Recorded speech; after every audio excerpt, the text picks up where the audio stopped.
Swamiji, can you tell us about the temple being built here? What's the purpose behind having it? Yes, our spiritual leader, spiritual master, Guruji, Param Pujya Pramukh Swamiji Maharaj, he had a vision that in the Western Hemisphere there should be a place which can be a place for all people of the world, not only for Hindus, not only for Indians, not only for certain group of people. It should be for all of the world where people can come and learn some values, universal values based in Hindu tradition. So it was his wish and it was his sankalp. So according to his sankalp, this Akshardham has been built with traditional Hindu temple architecture. So why traditional Hindu temple architecture? Because it's a time-tested architecture which lasts over 1,000 years. So that was his wish that we should build a temple of universal values which can last for over 1,000 years and can inspire people, inspire generations to come. That was his wish. So this was the purpose, and this is how it has been built over here in the United States. Can you give us some key aspects of the temple? If we see some the architectural facts or and architectural features of the temple, this temple is it's unique in its style and design, but following traditional Hindu temple architecture. As I said, Hindu temple architecture or mandir architecture is based on the scriptures which has been written at least over a millennium. So most of the scriptures, they give certain rules to build a Hindu temple. They give some structural instructions. They give some aesthetic instructions. They give some iconographic informations, but they also provide some creative freedom. So, according to that freedom of creativity, this temple has been built with 9 shikhars. Generally, Hindu temples are maximum 5 shikhars, maximum. So, these are 9 shikhars and 36 fasana shikhars. Fasana shikhars is like pyramidal shape. So, these are 9 and 36. There are 9 Mahamandapams. Mahamandapam is a large pillared hall, stone structured pillared hall. 9 Mahamandapam. And there is a largest Mahamandap is made by stone pillars and stone ceilings. It is 80 feet by 80 feet. It's the largest ever built in the Hindu temple architecture. So there is Paramans Mandapam, and also the front Mandapam is also a largest Hindu Mandapam uh, according to Hindu scriptures and stone structural system. So it has been 55 feet in length, 36 feet in width, and 65 feet in height. So elliptical dome is the first time ever been used over here. Here there are many mandapams and many pillars, over 500 pillars, stone pillars, and the parikrama colonnade is also a kilometer long colonnade. Everything is unique and beautiful, but the important thing is everything is a thematic in message. Let's say for a while I said there is a mandapam, but mandap has a theme from pillars to the ceilings. Just giving an example that there is a mandapam which is known as we can say Akshar Brahma Mandapam. So Akshar Brahman is an Upanishadic element. Upanishads explains about Akshar Brahman, and Upanishads explains that Akshar Brahman, who is an energy, controls the universe, and in universe, Akshar Brahma is the energy which moves constellations, which moves the zodiac cycle, etc. So it is given. So here in the Akshardham Mandapam, you can see in the dome our zodiac cycle. You can see our traditional nakshatras or constellations, 27 nakshatras, and it is time wheel as Konark wheel is there. So it is a time wheel. So everything has been thematic. Like other ceilings of small mandapams are made according to mandala system.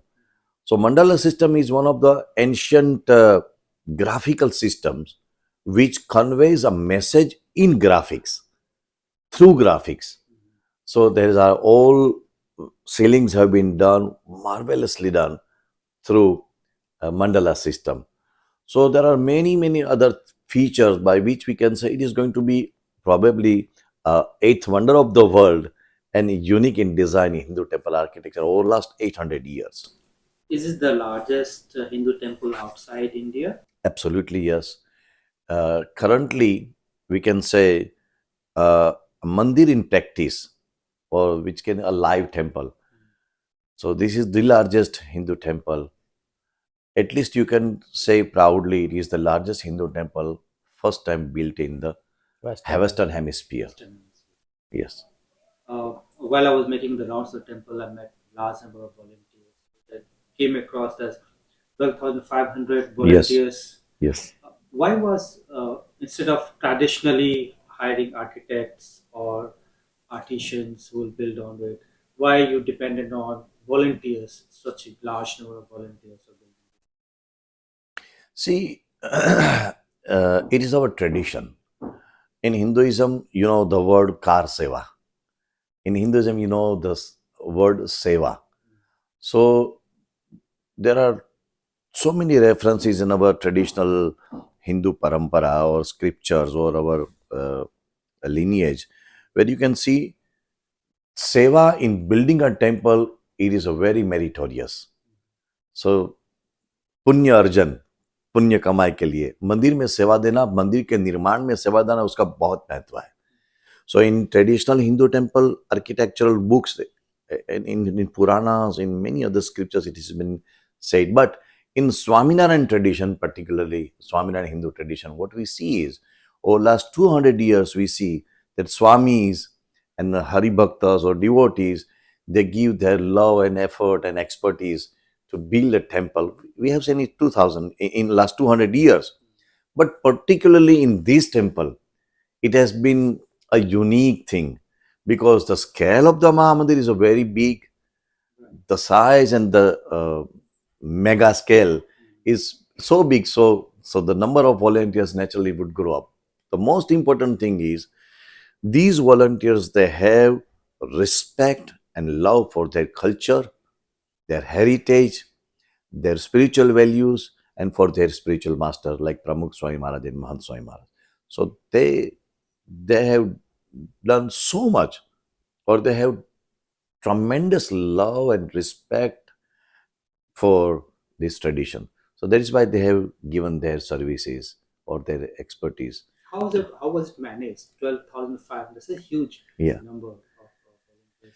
Yeah, in our BAPS Swaminarayan Sanstha, we have a volunteer department. And for last many years, we have volunteer departments in various countries. We have a very big volunteer department in India.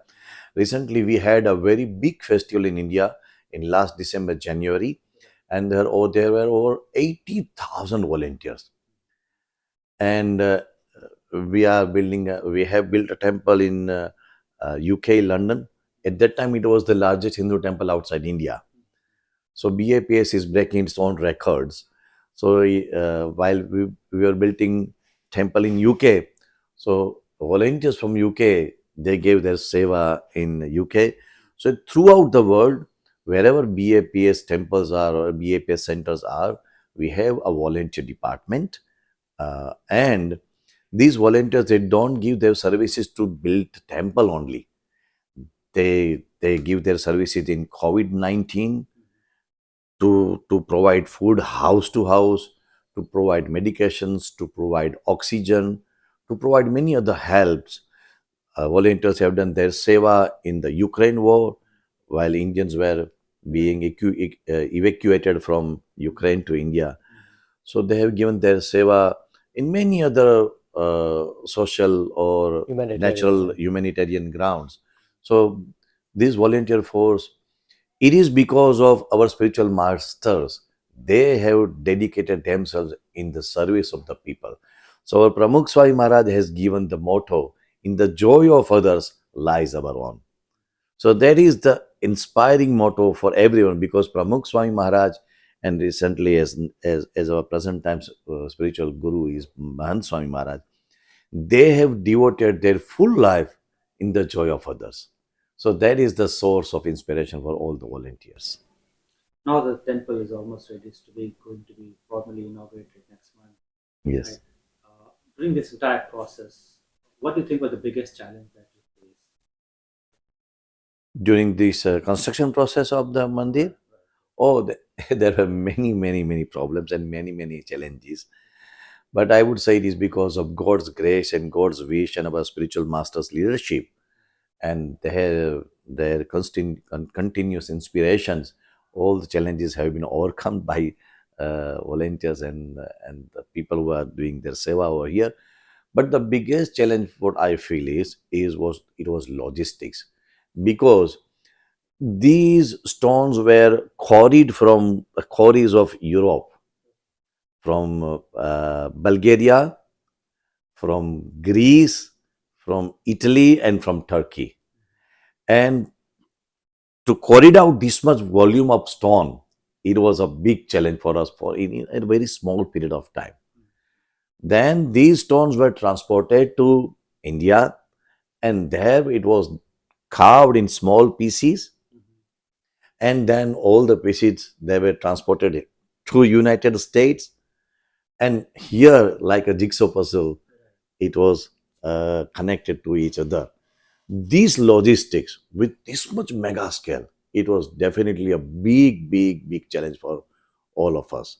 But fortunately, and weather conditions, definitely very harsh conditions, but because of everybody's enthusiasm, it has been overcome. In the last 10, 15 years, the world has the how world looks at Hinduism has but changed a little bit, Yes, true. not a lot. What do you think has evolved in the last looking at Hinduism? Yeah, Hinduism is, I would say, it's a tradition or a religion or spiritual tradition, spiritual lineage, whatever it can be termed. But the most important thing is now people has understood its universality. Hinduism has really uh, a vast vision to embrace everything, because in Hinduism there is a sutras like Vasudhaiva Kutumbakam, Yatra Vishwam Bhavati Eknidam. So we are one family. We may have different philosophical ideologies. We may have a different system of religious worship system. We may have differences, but ultimately we are of one family. That universal message is now being spread throughout the world, and it has been, I think, a important tool uh, to convince people that Hinduism is really as an outstanding religious tradition. Since both of you travel like overseas quite a lot, you meet a lot of people. Do you think the acceptance or Hindus' acceptability has increased post COVID or post Ukraine war? Or there's some other reasons. I think not only post COVID or post Ukraine war, for last, what I'm seeing is at least last 15, 20 years, we are seeing it. Like when we built the first temple in London London, in 1995. yeah. At that time, we felt the same. We built another temple here in Houston in 2004, in 2000, and in Chicago too, Chicago. right? In 2004.